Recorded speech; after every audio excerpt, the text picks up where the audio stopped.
What's up, guys? Welcome back to the Untitled Podcast. I am here with Steve, Hello.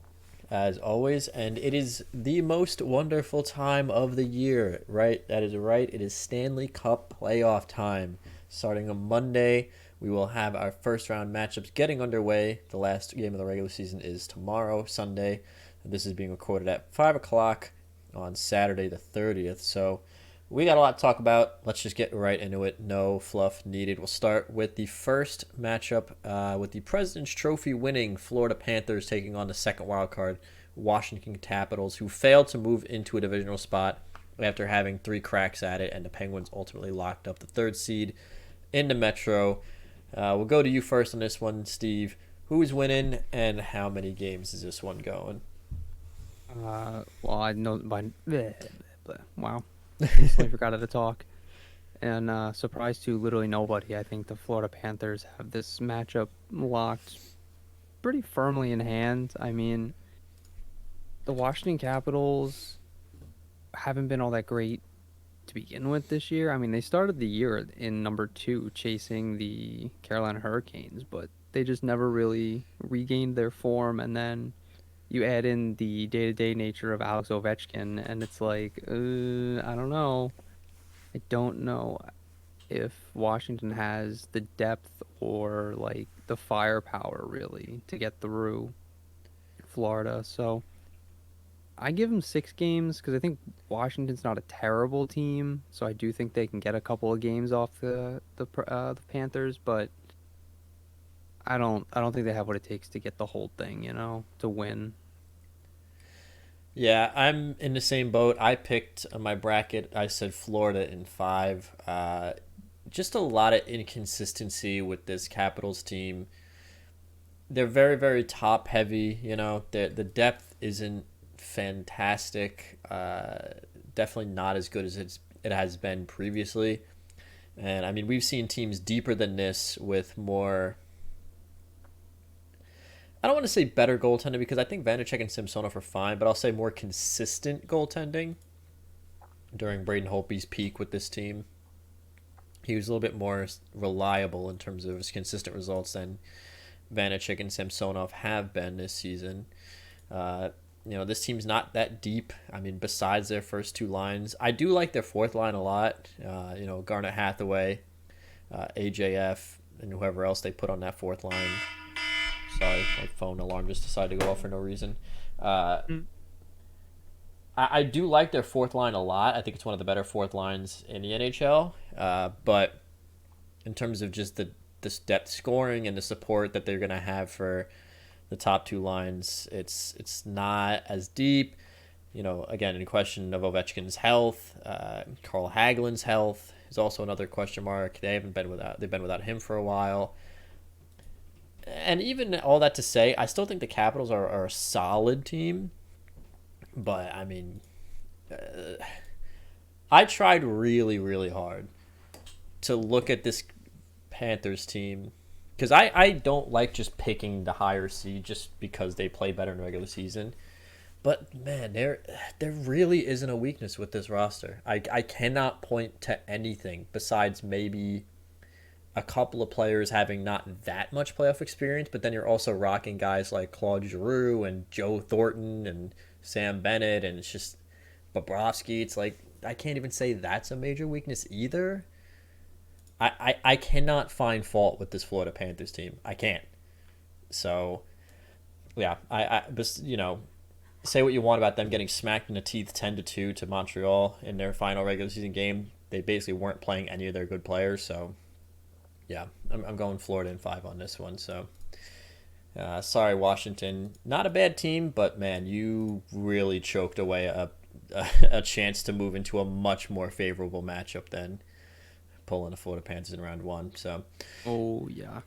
we'll stay in the Atlantic. This was a very interesting matchup for me to pick between the Toronto Maple Leafs and the Tampa Bay Lightning. I'll start first with this one.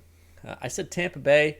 But I'm going to give Tampa Bay, I'm going to give them in 7. The thing with the Toronto Maple Leafs is I don't think the roster is necessarily bad, but it's very poorly constructed.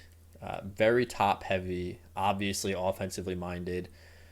They don't bring a wealth of playoff experience really at most positions. I mean, even John Tavares, he only had those couple of runs with the Islanders, and then the first round exits with the Toronto Maple Leafs. So even the captain isn't bringing like that much depth and experience in terms of the playoff rush.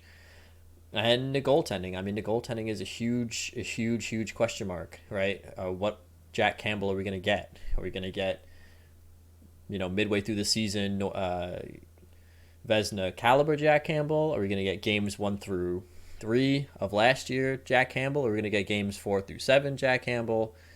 And God forbid, knock on wood, if he gets hurt, now you don't even have Peter Mrazek because he's made of glass, and now you're running Eric Calgren, and the defense I don't think is good enough to support a guy like Eric Calgren coming into his first run.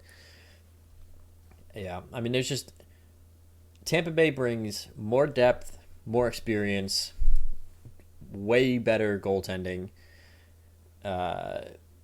And a better defensive core too. I mean, yeah. I'm right there with you. I mean, we said it 2 weeks ago, 3 weeks ago, when we talked about the Maple Leafs clinching, and we talked about how they really didn't have a lot of favorable matchups here. So, to surprise nobody, again, I'm agreeing with you, but I didn't give them 7. I gave them 6. I think that I don't know.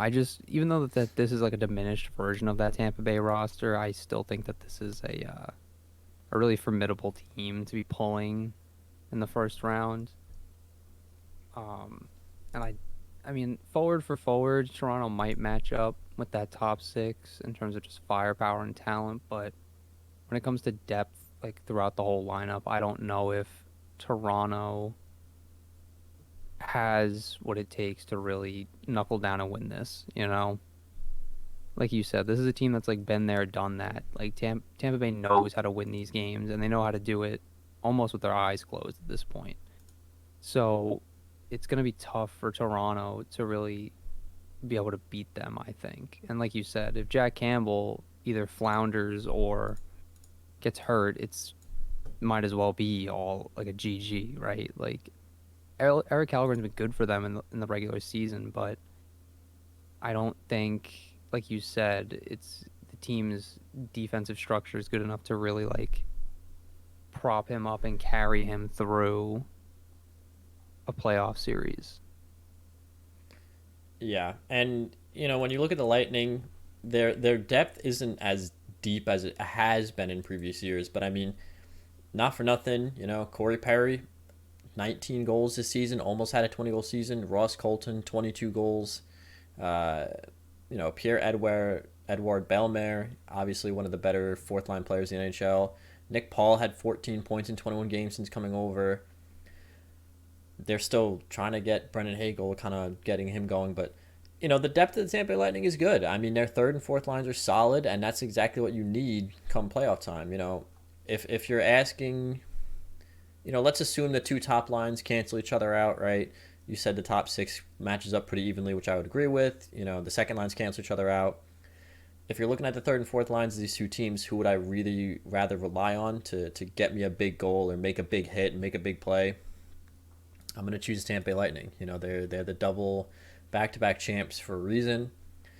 I think that Tampa Bay just has the Toronto Maple Leafs number in almost every single area of the game, even down to coaching. I mean, you can't count John Cooper out, right? So, yeah, I think unfortunately for the Toronto Maple Leafs, it's not looking good. Another first-round exit, in my opinion. So, we'll swap over to the Metropolitan Division. We have the Carolina Hurricanes and the Boston Bruins, a rematch of their series in the bubble. However, 2 very different teams at this point in each of their trajectories. I'm saying Carolina in 6. What do you think about this series, Steve? We'll go to you first on this one. Yeah, I agree. I think Carolina in 5 or 6.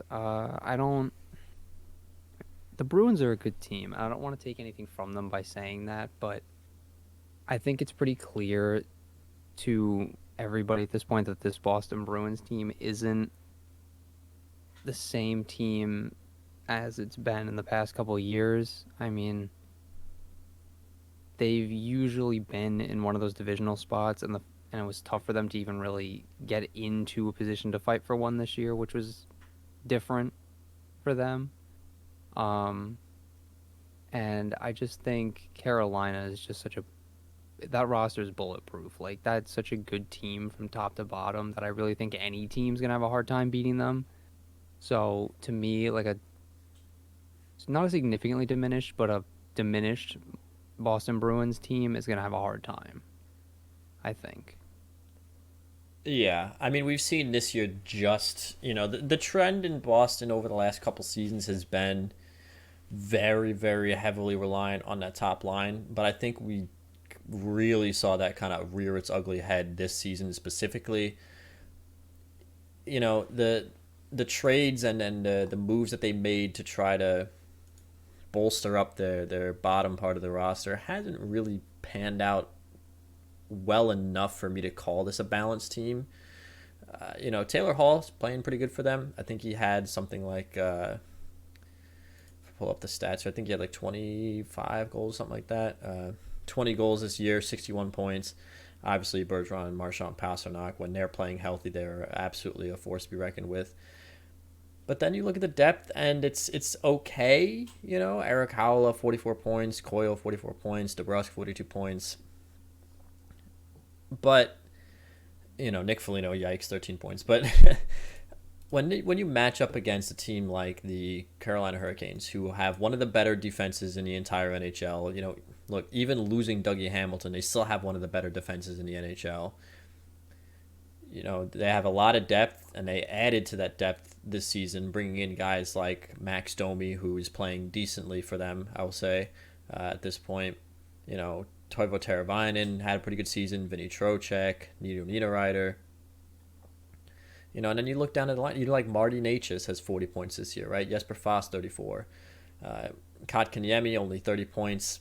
He could have played a little bit better, but they just have a lot of things going right for them in a way that the Bruins don't. And I think that the Carolina Hurricanes can shut down the Bruins top line with that defense and with the play of Freddie Anderson if he's healthy.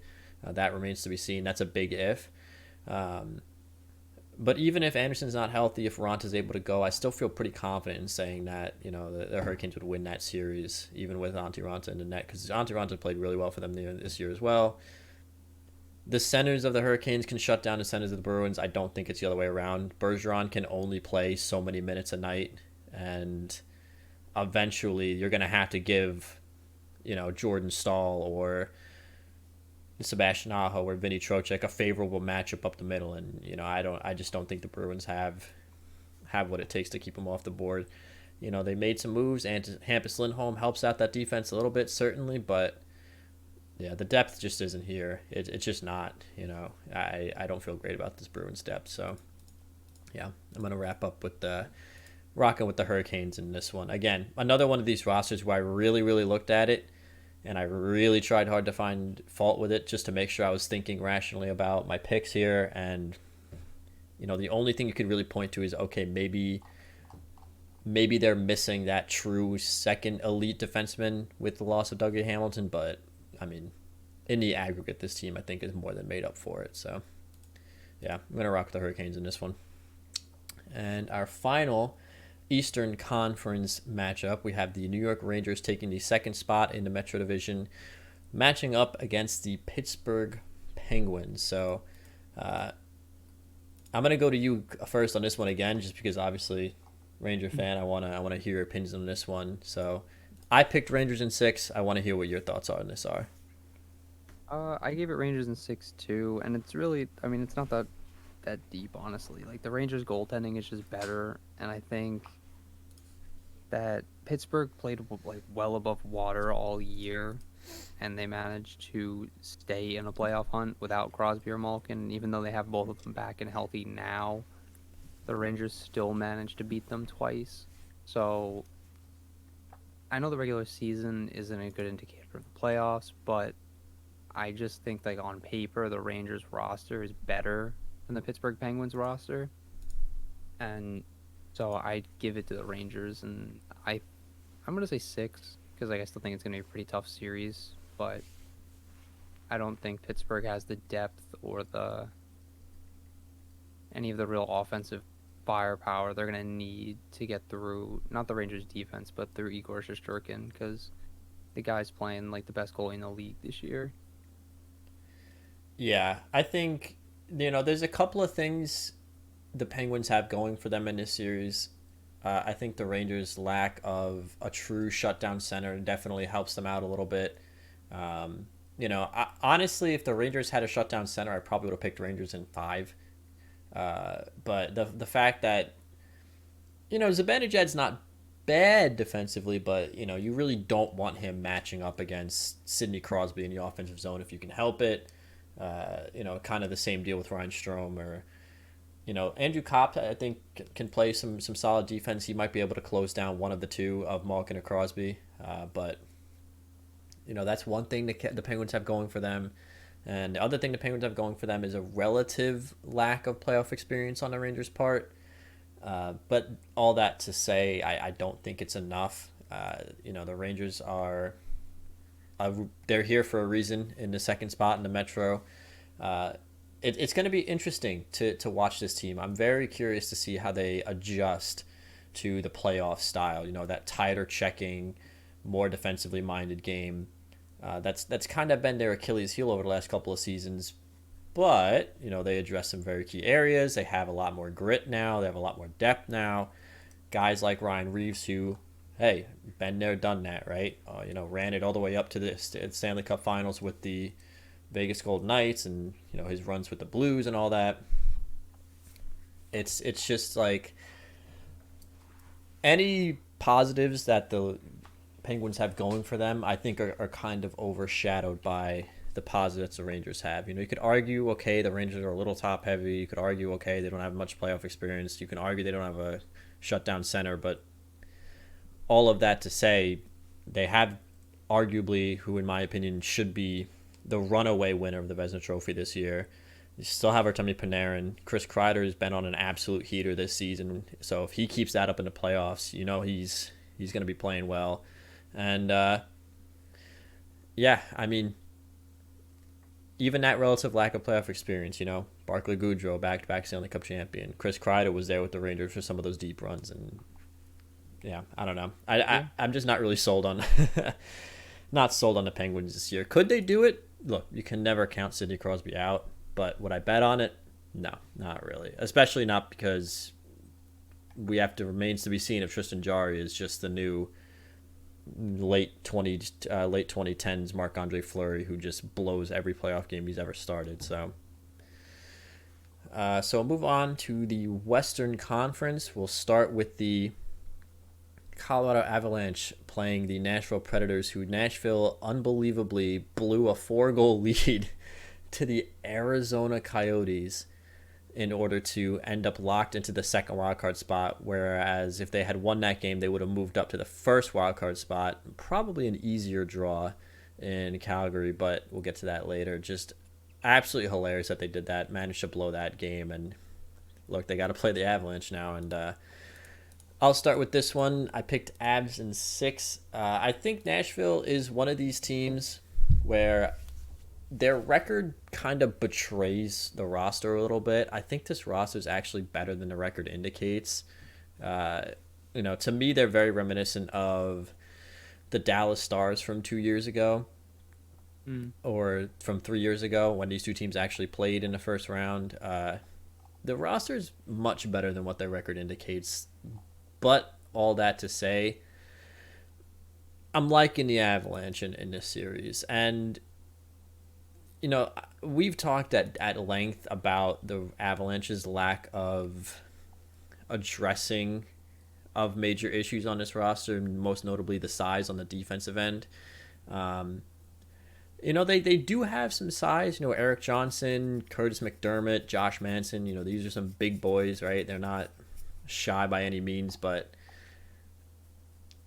I still think the defense is going to be a little bit porous just because, guys like Curtis McDermott, they're not getting the most ice time, right? You're really giving most of your ice time to guys like Bowen Byram, Sammy Gerard, Cale Makar, and Devon Tays.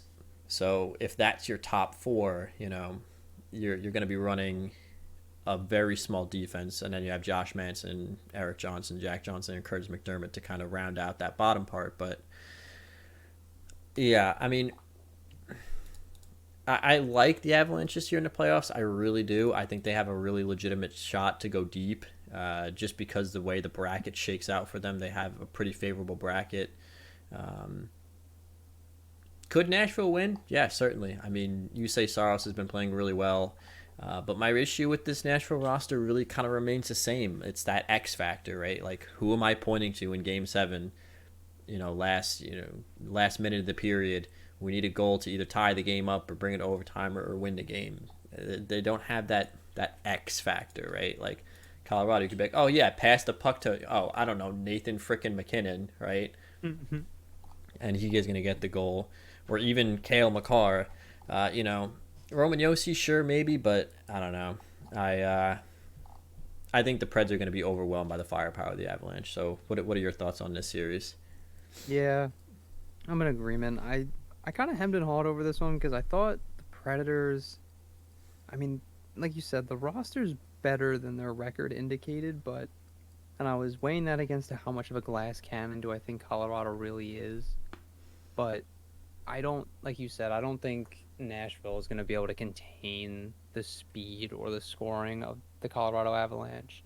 So I think I think I called it in 5 in our bracket, but I'm not really sure. But yeah, I think the 5 to 6 game range for Colorado to wrap this up is pretty fair. It's pretty much where I have it. I will say that this was probably the hardest series for me to pick in the first round. Yeah, a lot of these other ones seemed pretty black and white, honestly. I just think that there's a lot going for this Nashville roster, but when you look at the Avalanche, they do have good depth. They have some playoff type players like Nazem Kadri and Gabriel Landeskog. They added some depth in Nico Becubel and Andrew Cogliano. I don't know. I think Nashville's a good team. Could they win this series? I would not be surprised, but will they? I don't know about that one, Chief. Yeah, it's hard to bet against Colorado right now. I mean, they're just playing so well, Yeah, and if Colorado didn't trade for Josh Manson and sign Curtis McDermott, I'd feel way less good about them.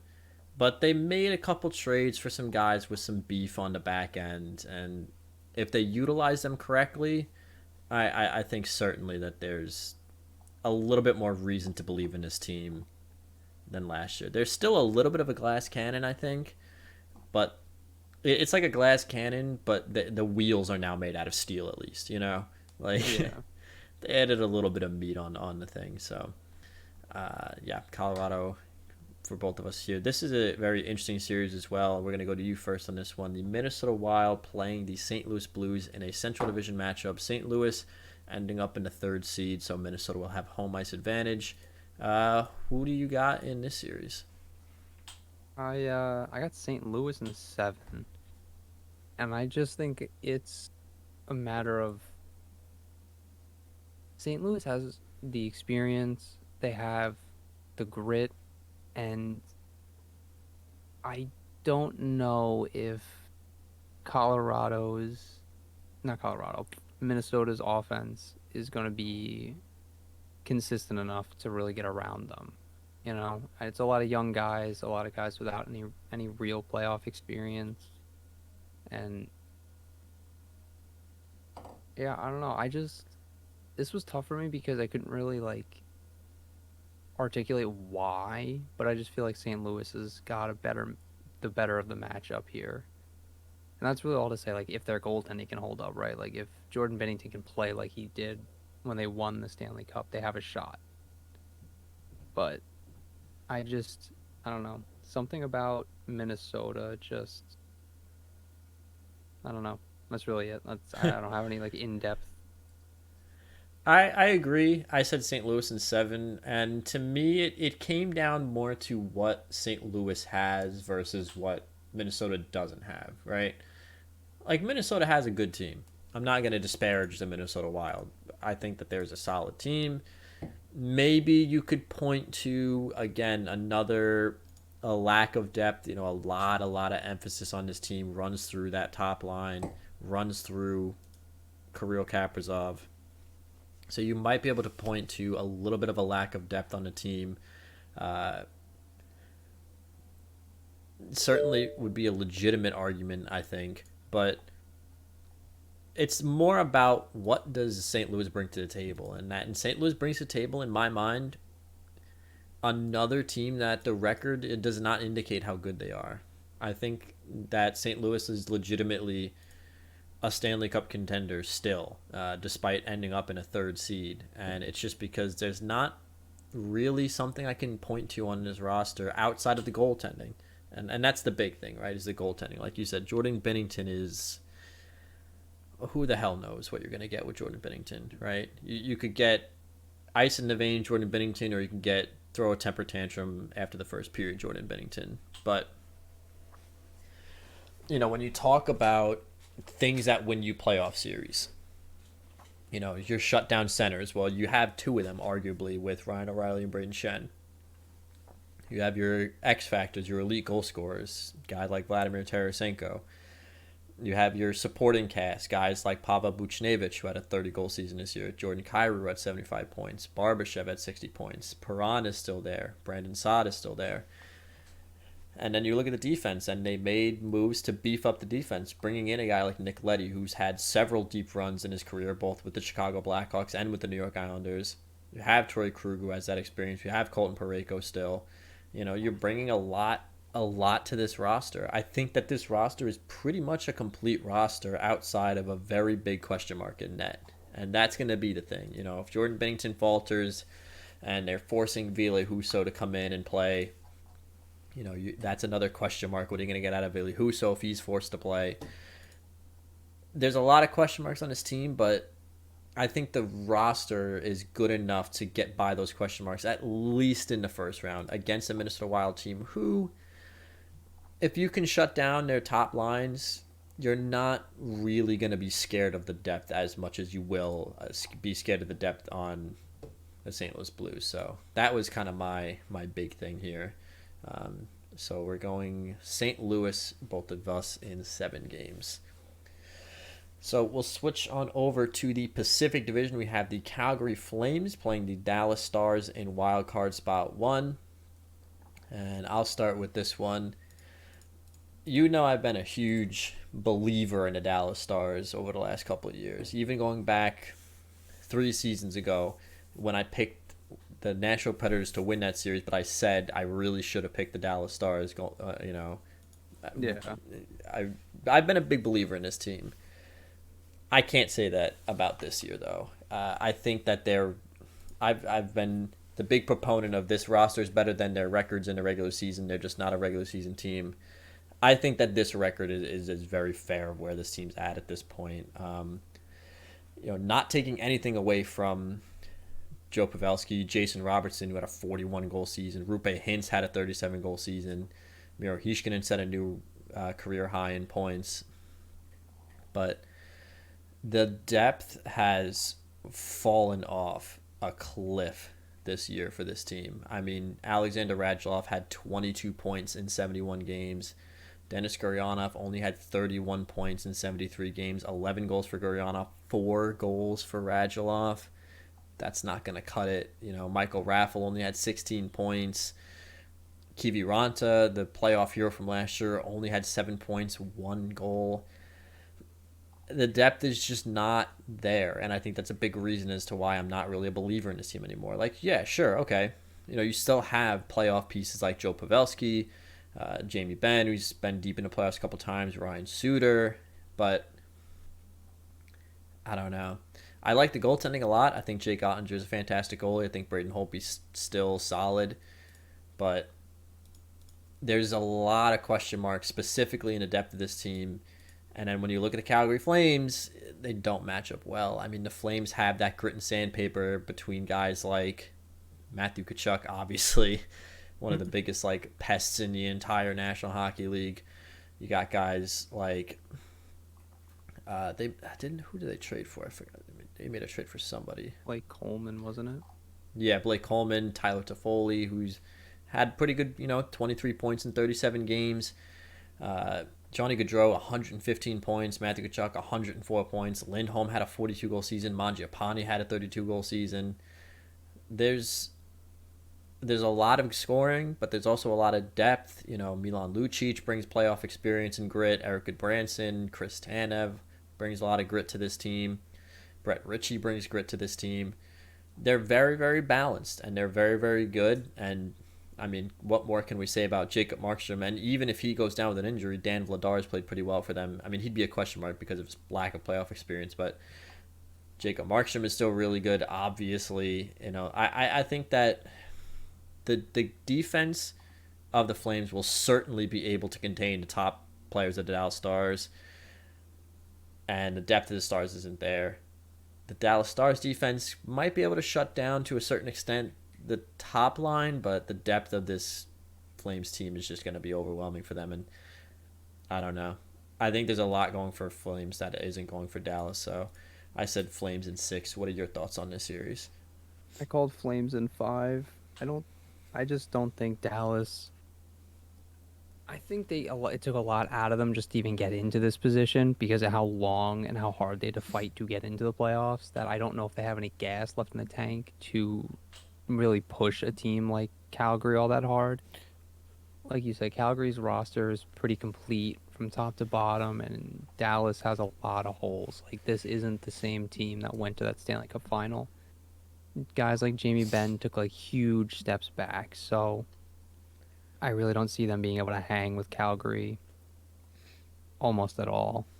I just never feel comfortable calling a sweep because I want to give the team the benefit of the doubt. I think any of these teams could win at least a game, you know? Right, yeah. I it really is those key players like just falling off, like Gurionov having a rough season, and Radulov having a rough season. Like, if those guys were back and hitting 20 to 25 goals, I'd feel better about this team, certainly, especially when you consider that Joe Pavelski's still playing really well. Jason Robertson has only gotten better. But when your depth falls off that hard, and those guys are supposed to be in your top 6, and you didn't really make a move to shore up that position, that's a rough ask, especially with a team that's as good defensively as the Flames, and with a team that has as good of a goalie as the Flames do. Right. Yeah, rough series for the Dallas Stars. I don't feel great about them. I said 6 only just because Calgary has had a history of really struggling to kind of close things out in the playoffs. But, I mean, hey, with the new coach, with Suter behind the bench, maybe that those days are behind them. Maybe they have that coach who brings that wealth of playoff experience that can lock it down and close it out in 4 or 5 games, Yeah, we'll see. So last series here, I'm going to go to you first on this one. The Edmonton Oilers in the second Pacific Division spot with I think probably the most surprising team this year in the LA Kings in the third Pacific spot. Who do you got, and what are your thoughts on this series? I got Edmonton in 6, and it's just because, I mean, the LA Kings really shouldn't even be here. Like, let's not beat around the bush. This is a young team that's in the middle of their rebuild that, through seemingly forces beyond their control, they managed to wind up in not even just a wild card, but in a divisional spot. Because let's be honest, if Vegas had been as good as they were supposed to be, and, well, yeah, pretty much if just Vegas had been as good as they were supposed to be, they probably would have forced LA at least into a wild card. But I don't know. I think as much as I don't like this Edmonton roster, as much as I think it's got its problems from its back end to its goaltending to its real lack of scoring depth, I mean, Edmonton's got a lot of question marks, but I think this is a series that they should win. I mean, they should have beat the Blackhawks 3 years ago, too, but that didn't really work out in their favor either. So, I mean, I guess we'll see. But I think Connor McDavid and Leon Draisaitl should be able to carry hard enough to get them by Jonathan Quick and the LA Kings. Yeah, I agree. I said Edmonton in 4. I just think that I like where the LA Kings are headed. Certainly. I mean, I love Arthur Kaliev. I love what's his face, Quentin Byfield. Yeah, what's his face? I forgot Quentin Byfield. Idiot. I love Quentin Byfield. I love Arthur Kaliev. I think even Cal Peterson is an intriguing player at 27 years old. I think that this team's direction is good. I like a lot of where they're headed, but when I look at where they're at right now, it's not really all that compelling. Kopitar, 67 points, still pretty good. Adrian Kempe, 54. Philip Deneau, one of their big additions, 51. Victor Arvidsson, 49. But man, I mean, it's gonna be a very tough ask of this team to hang with the Edmonton Oilers. I mean, I think Anze Kopitar can still hang with Connor McDavid just because he's so smart. Like Kopitar can't skate with McDavid, but he doesn't need to. He's just that good in his own zone, and he's so smart that he might be able to hang with him. But then, who are you asking to shut down the second line of the Edmonton Oilers? Like, who are you asking to guard Leon Draisaitl? I don't know. Who are you asking to even guard like Nugent Hopkins or the surprise standout Evander Kane? You don't really have anybody that's going to do that. I think the defense is still growing into its boots. I mean, Drew Doughty is still also currently listed as hurt, so obviously if he's not ready to go, that's a big blow to that team.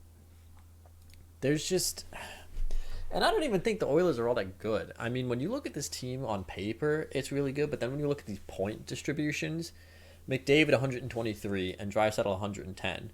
The next closest guy is Zach Hyman with 54, which isn't bad. He's got 27 goals, don't get me wrong.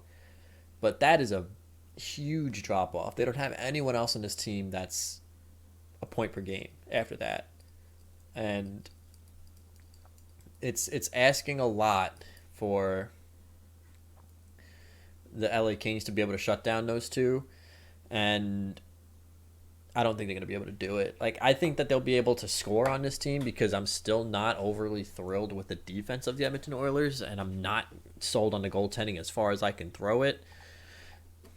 But, yeah, this is a great, great draw for the Edmonton Oilers because if they would have drawn, like, if they would have ended up in the first spot and drawn, like, Nashville or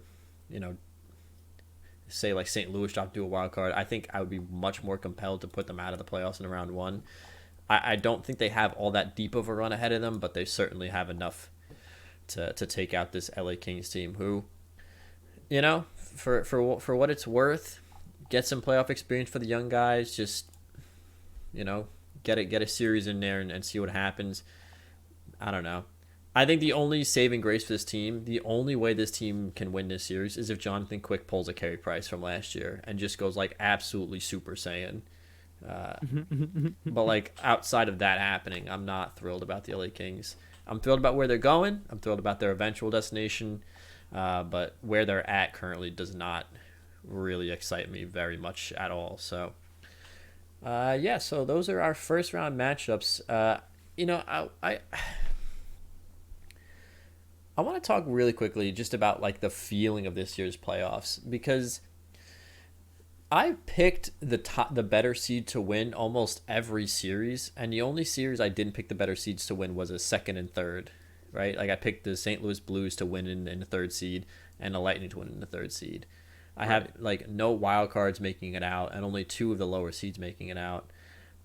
Is it just me or does this feel very much like okay, these teams that are on the top seeds are here for a reason, like 2019 Lightning, you could look at that team and be like, all right, yeah, they're really good, but like there's some holes here, right? There's some problems going on with this roster. And even last year when you looked at some of the top seeds, you were like, okay, there's issues here. But I don't know, man. Like these top seeds are just lethal. Like what are your thoughts on that?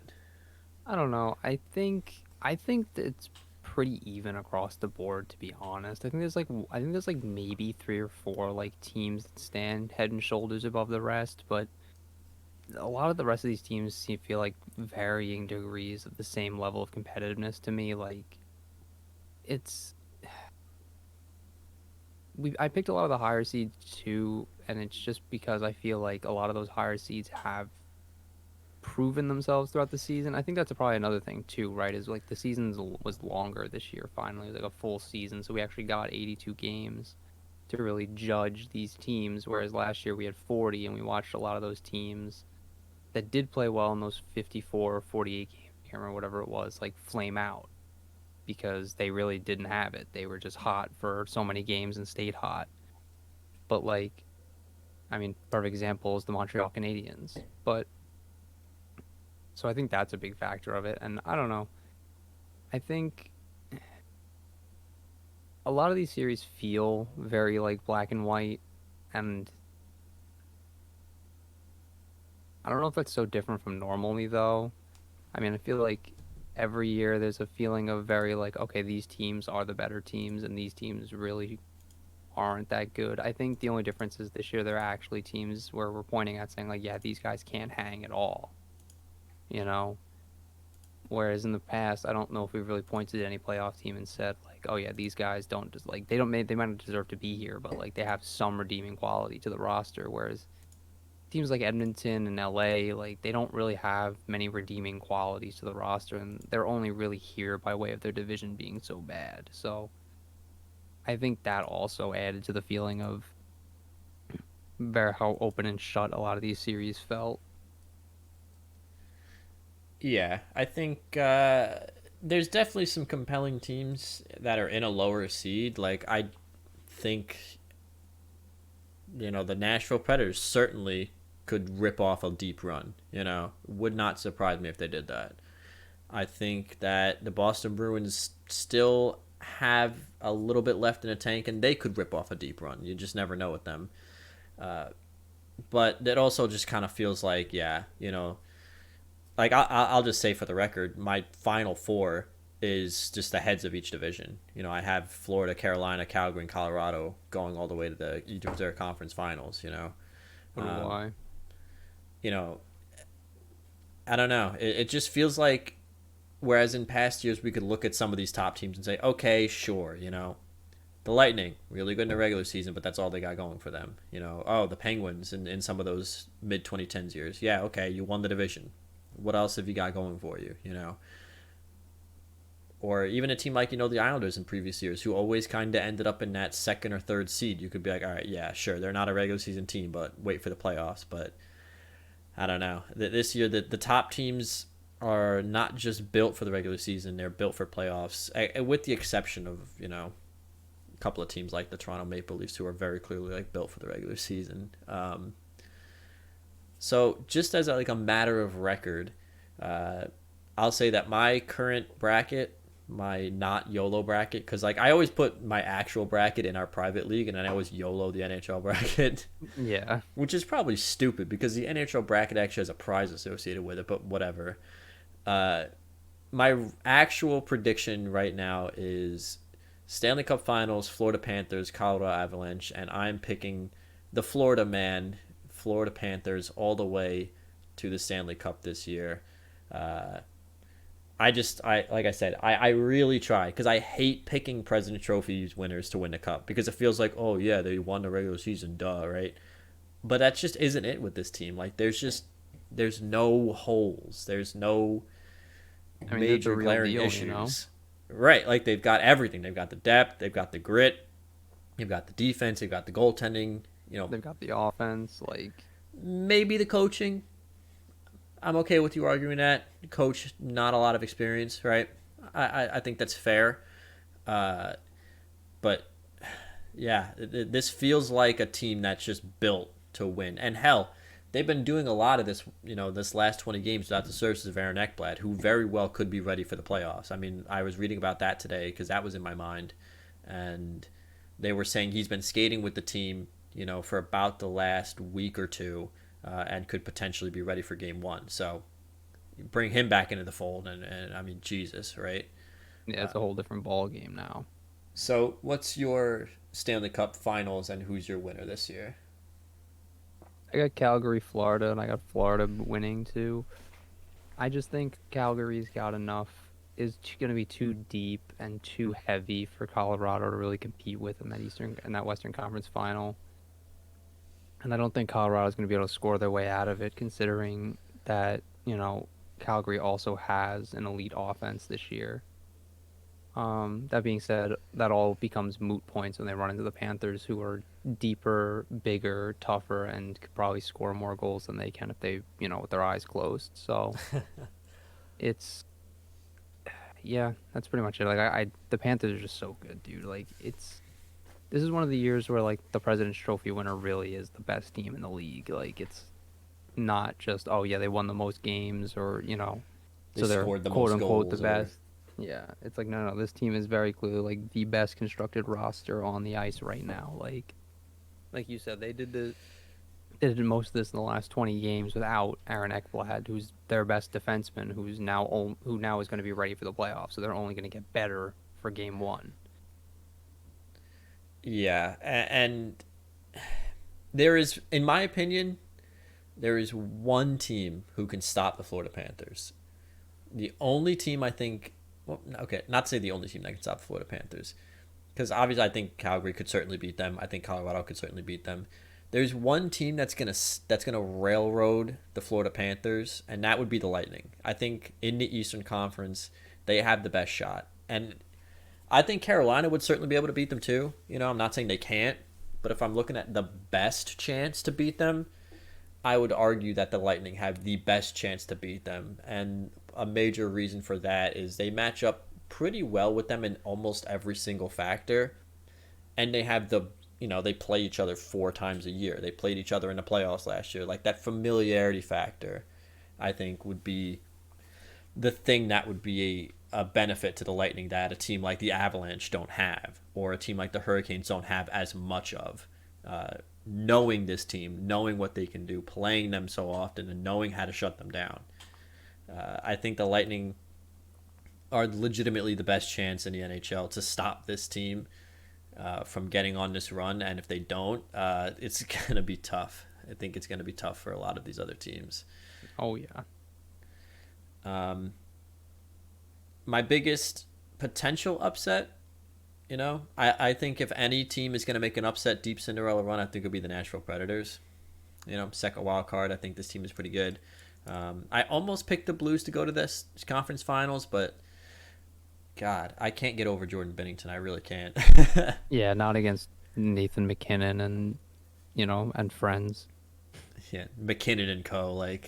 Yeah, and it's really it. Like him and Cale Makar alone are going to be too much for Jordan Binnington, I think. Yeah, it's going to be rough. I'm excited, though. I think obviously always excited for playoff hockey. I think, we've both kind of said that a lot of these series maybe feel more cut and dry this year. But I'm definitely excited. What, besides the Rangers, obviously, what first round series are you most looking forward to watching? I'm curious to see what the Leafs are going to do against the Lightning. Yeah, that's my pick. I want to see if they I want to see how hard they fold, honestly.